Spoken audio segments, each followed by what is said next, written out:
I'm Edie Lush, Executive Editor of Hub Culture. Really pleased to be here now with Siv Khemka.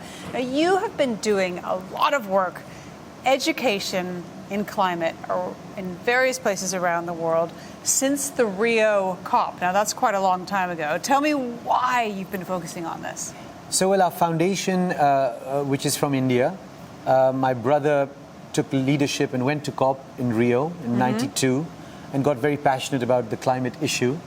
And so our foundation's been doing a lot of different things beyond education, working with climate finance, working with thinking about mitigation, thinking about adaptation, and many different issues over many years.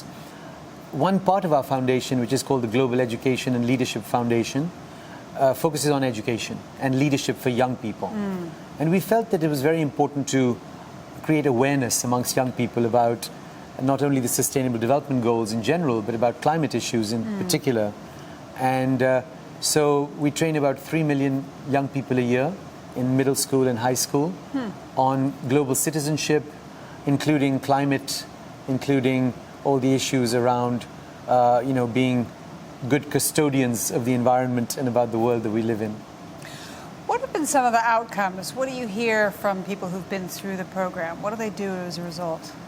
So we find that these young people are actually very passionate and they take to everything like ducks to water. They actually are very conscious, I'd say, about the issues that perhaps in our generation we were less conscious about. And I'm very optimistic. I think a lot of them are now working in climate-related activities. I've met a lot of people who came through our programs over COP in the last 2 days.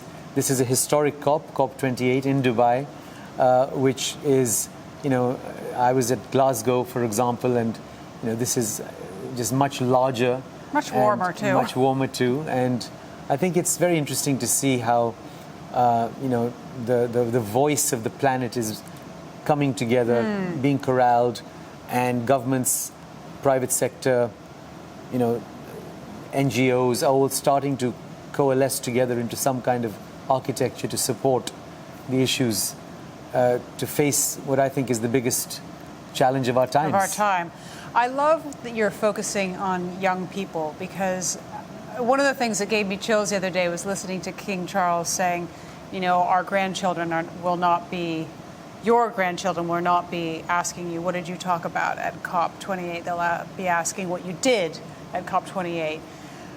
I also love, when I go to India, that India has such a good way of putting ourselves as ancestors right now, thinking about the fact that we are the ancestors of those generations to come.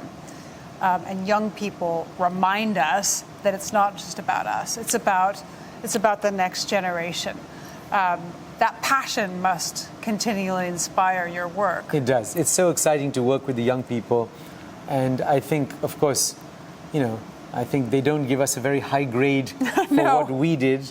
But I think they understand the challenges ahead. And I think they are all committing themselves very seriously to try and figure out how do we, in a very short time, try and solve the problems. And the question really is, will governments move fast enough with enough hope? Capital? Well, there's some green shoots. The new funds that have been created, although they're small, they send a strong signal. I think, the commitment of companies that work in traditional energy and the move towards kind of greener forms of energy, renewable energy, sustainable food-related issues which have come onto the agenda now, health-related issues which are coming onto the agenda now. So I think it's happening step by step. I'm an optimist. The question is, can we do it fast enough? That's the question. What's next for you? What's next for the foundation? So for us, I think, we work very closely with Junior Achievement, for example, on entrepreneurship skills. In the U.S.? Globally. I'm vice chairman of Junior Achievement worldwide.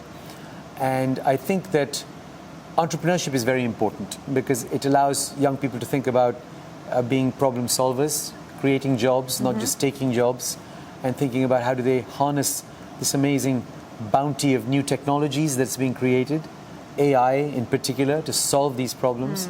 And I think that if we are able to harness that energy correctly and guide that energy, I think we'll have many solutions that we can't imagine today to solve many of the problems that exist. Thank you so much for stopping by the Hub Culture Pavilion here at COP28. I'm Edie Lush. Thank you, Edie. Thank you very much.